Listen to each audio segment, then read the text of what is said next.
شامل عبادت ہے۔ نہیں ہے، ہمارے گھروں میں بے برکتی ہے،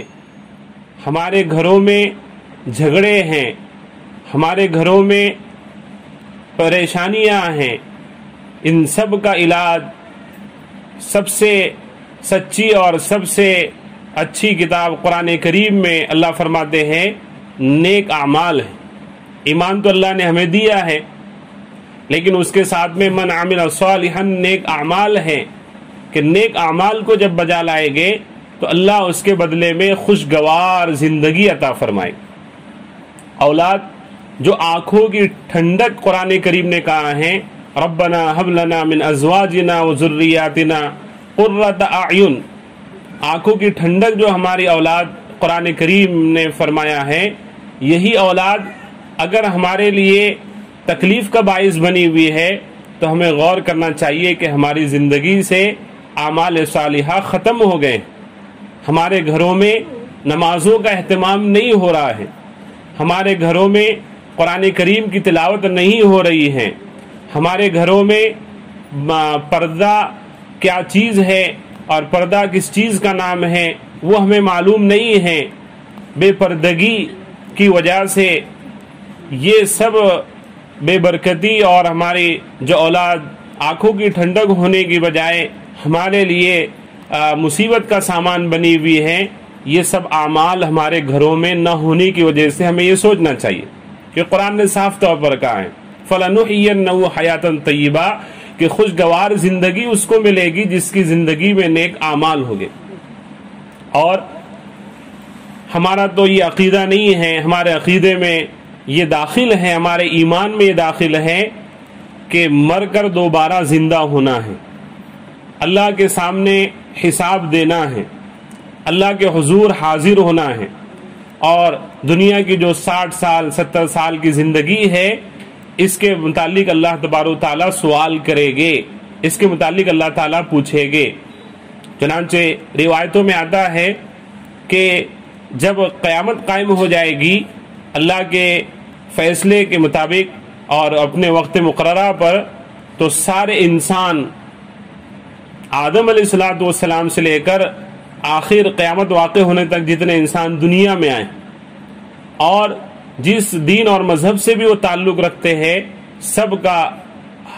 کا اللہ تعالیٰ کے سامنا اللہ تعالیٰ سے ہوگا، سب کی حاضری اللہ تعالیٰ کے سامنے ہوگی۔ تو اس وقت اللہ تعالیٰ ہر بندے اور بندی سے سوال فرمائیں گے۔ اب ہر بندہ اور بندی اس کے بارے میں فکر مند ہو کہ ہم عام یعنی ایسی ہم دنیا میں آ گئے، کھا پی لیے، گزر بسر ہو گیا اور زندگی ہماری ختم ہو گئی، ساری چیزیں ختم نہیں۔ یہ ہم ایمان والیوں کا عقیدہ نہیں ہے، بلکہ ہمارا عقیدہ تو یہ ہے کہ اصل زندگی تو ہماری آخرت کی زندگی ہے، لا عیش الا عیش الاخرہ کہ زندگی نہیں ہے مگر آخرت کی زندگی۔ دنیا کی زندگی تو ختم ہونے والی ہے، آدمی چاہے جتنا بھی کما لے، جتنا بھی دنیا کو سنوار لے، 60 سال 70 سال 100 سال دنیا میں جی لے، لیکن ایک وقت آتا ہے کہ اس کو اپنا بنگلہ، اپنی گاڑی، ساری چیزیں چھوڑ کر اس دنیا سے جانا پڑتا ہے۔ تو اللہ تعالیٰ کے سامنے حاضر ہو کر ہمیں اللہ تعالیٰ سوال فرمائیں گے، ہم سے مطالبہ کریں گے، اس کی ہم کو تیاری کرنا ہے۔ چنانچہ حدیث میں اللہ کے نبی علیہ الصلوۃ فرماتے ہیں لا یزل قدم عبد یوم القیامت حتی یسأل عن اربع، قیامت کے دن اللہ کے سامنے پیشی ہوگی اور کسی بندے اور بندی کا قدم وہاں سے ہٹ نہیں سکے گا، وہاں سے وہ ہٹ نہیں سکے گے جب تک اس سے 4 چیزوں کے بارے میں سوال نہ کر لیا جائے، 4 چیزوں کے بارے میں سوال نہ کر لیا جائے۔ اب وہ 4 چیزوں میں سے پہلی چیز ہے عن عمرہ فیما افناہ، عمر کے بارے میں، زندگی جو ہم نے دی تھی وہ کہاں گزار کر آئے، زندگی اللہ نے جو 60 سال 70 سال کی دی اس کو آپ کہاں گزار کر آئے، یہ اس سوال کا جواب ہم کو اللہ کو دینا پڑے گا۔ ایسا ہی نہیں ہے کہ ہم بس کھانے پکانے میں اور اسی طرح سے کمانے دھمانے میں، کھیتی باڑی میں، گھر کے کاموں میں، پہننے اوڑھنے میں لگے رہے، اپنی زندگی بسر کرتے رہے اور اس دنیا سے چلے گئے، بات ختم ہو گئی؟ نہیں، بلکہ زندگی کے ایک ایک لمحے کے بارے میں سوال ہوگا۔ اس لیے ہمیں اپنے زندگی کو بڑے ہی محتاط طریقے سے گزارنا ہے کہ ہماری زندگی میں اعمال ہے یا نہیں۔ جس طرح سے دنیا کا نقصان ہونے کی صورت میں ہم بے چین ہو جاتی ہے اور ہم بے چینی محسوس کرتے ہیں، ایسے ہی دین کے اعتبار سے نقصان ہو، نماز ہماری چھوٹ جائے تو ہمارا کام میں دل نہ لگے۔ اسی طرح سے قرآن اگر ہم پڑھنا جانتی ہے اور قرآن کی تلاوت روزانہ 1 رکوع 2 رکوع سورہ یاسین، اسی طرح سے 4 قل، آیت الکرسی ہماری نو ہو صبح شام، اور وہ پڑھ کر ہم اپنے بچوں پر اپنے گھر میں دم نہ کریں تو ہمیں ایک بے چینی محسوس ہونا چاہیے۔ جس طرح سے دنیا کے نقصان میں ہمیں بے چینی محسوس ہوتی ہے، کھیتی باڑی کے نقصان میں اگر فصلیں خراب ہو جائے تو ہم بے چینی محسوس کرتی ہے، ایسی دین کے بارے میں ہوں اگر ہے تو واقعتاً پھر ہماری زندگی دنیا کی کامیاب ہے اور اللہ کے سامنے ہم آسانی کے ساتھ جواب دے سکتے ہیں۔ تو پہلا سوال عمر کے بارے میں ہوگا، دوسرا سوال جوانی کے بارے میں ہوگا کہ جوانی کہاں گزارے، جوانی میں اللہ کی فرما برداری کیے یا نافرمانی کیے، جوانی میں اللہ نے طاقت دے دیا تھا، حسن دے دیا تھا، تو اس کو کیسے گزارے، جوانی کے بارے میں سوال ہوگا۔ تیسرا سوال جو ہوگا علم کے بارے میں ہوگا، دین کا کتنا علم حاصل کیے تھے، فرائض اور واجبات کتنے معلوم کیے تھے اور کیسے اس پر عمل کیے، اور مال کے بارے میں سوال ہوگا کہ مال تمہارے پاس جو تھا ان کی حقوق تم نے ادا کیے اور اللہ کے راستے میں کیا خرچ کیے، کہاں کس جگہ خرچ کیے، اس کے بارے میں اللہ سوال فرمائیں۔ تو عرض یہ کیا جا رہا تھا کہ جو بندے اور بندی مومن ایمان والے ہیں اور ان کی زندگیوں میں نیک اعمال ہے تو 2 انعامات اللہ عطا فرمائیں گے۔ پہلا انعام ہے خوشگوار زندگی، اور دوسرا انعام جس کے متعلق ابھی تفصیل کی گئی کہ ہمیں صرف مر کر ختم ہو جانا نہیں ہے، بلکہ اللہ فرماتے ہیں وَلَنَجْزِيَنَّهُمْ أَجْرَهُمْ بِأَحْسَنِ مَا كَانُوا يَعْمَلُونَ، اور ضرور بھی ضرور ہم اپنے مومن بندوں اور بندیوں کو ان کے نیک اعمال کا بدلہ کل قیامت کے دن عطا فرمائیں گے۔ اگر ہماری زندگی کامیاب ہو گئی، اعمال والی زندگی ہماری رہی، تو پھر اللہ تعالیٰ اس کے بدلے میں جنت اور جنت کی نعمتیں ہمیں عطا فرمائیں گے۔ اللہ سے دعا ہے کہ اللہ ہمیں ان باتوں پر عمل کی توفیق نصیب فرمائے۔ اب ہمارے لیے نمونہ جن کو دیکھ کر ہم اپنی زندگی گزار سکتی ہے وہ حضرات صحابیات ہے، صحابہ کرام کی بیویاں، اسی طرح سے ازواج مطہرات، نبی پاک صلی اللہ علیہ وسلم کی بیویاں، بنات النبی صلی اللہ علیہ وسلم، اللہ کے نبی علیہ السلام کی بیٹیاں، یہ عورتیں اور یہ خواتین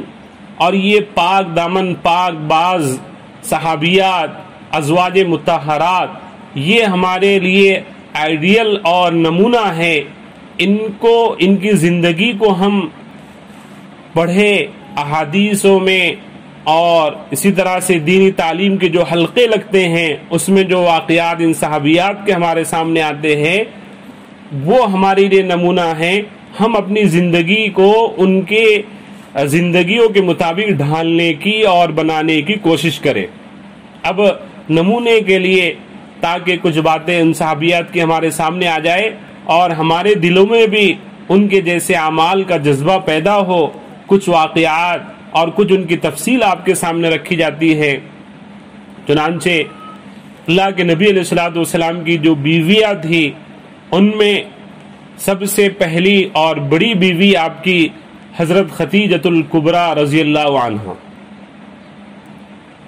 یہ خاتون مکہ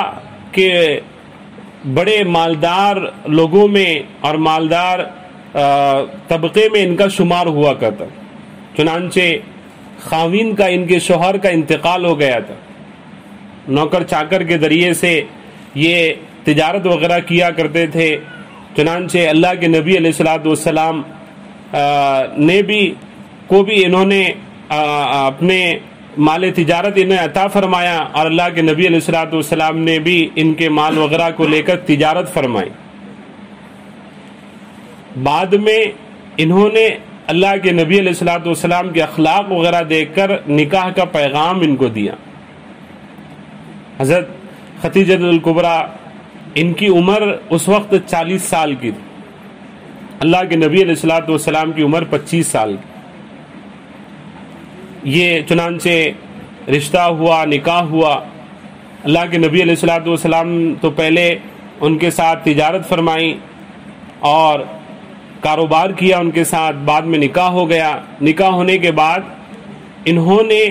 جانی اور مالی ہر اعتبار سے اللہ کے نبی علیہ الصلوۃ والسلام کی مدد فرمائی۔ چنانچہ آپ سے 4 لڑکیاں ہوئی، حضرت زینب ہے، ام کلثوم ہے، رقیہ ہے، فاطمہ ہے۔ یہ چاروں کی چاروں بیٹیاں جو آپ علیہ الصلوۃ والسلام کی ہے حضرت خدیجہ الکبریٰ رضی اللہ عنہا سے۔ اب 40 سال میں جب آپ علیہ الصلوۃ والسلام کو نبوت عطا ہوئی، شروع میں جب اللہ کے احکامات نازل ہوئے تو اللہ کے نبی علیہ الصلوۃ والسلام گھبرائے کہ غار حرا میں جس میں اللہ کے نبی علیہ الصلوۃ والسلام عبادت کرتے تھے، اللہ کے مقدس فرشتے حضرت جبرائیل کچھ احکامات لے کر اللہ کے نبی کے پاس آئے، قرآن لے کر نازل ہوئے، اور اللہ کے نبی علیہ الصلوۃ والسلام کا چونکہ شروع دور تھا، ابتدائی دور تھا، تو آپ علیہ الصلوۃ والسلام تھوڑے پریشان ہوئے کہ لوگ تو کعبۃ اللہ میں 360 بتوں کی عبادت کرتے ہیں، اب ان کو ایک اللہ کی طرف بلانا ہے، ایک اللہ کے لیے ان کو تیار کرنا ہے۔ آپ علیہ الصلوۃ والسلام فکر مند۔ تو اب دیکھیے، گھر کی عورتیں گھر میں رہتے ہوئے بھی دین کا کام کر سکتی۔ عام طور پر یہ غلط فہمیاں ہماری ماں بہنوں میں بیٹھی ہوئی ہے کہ دین کے کام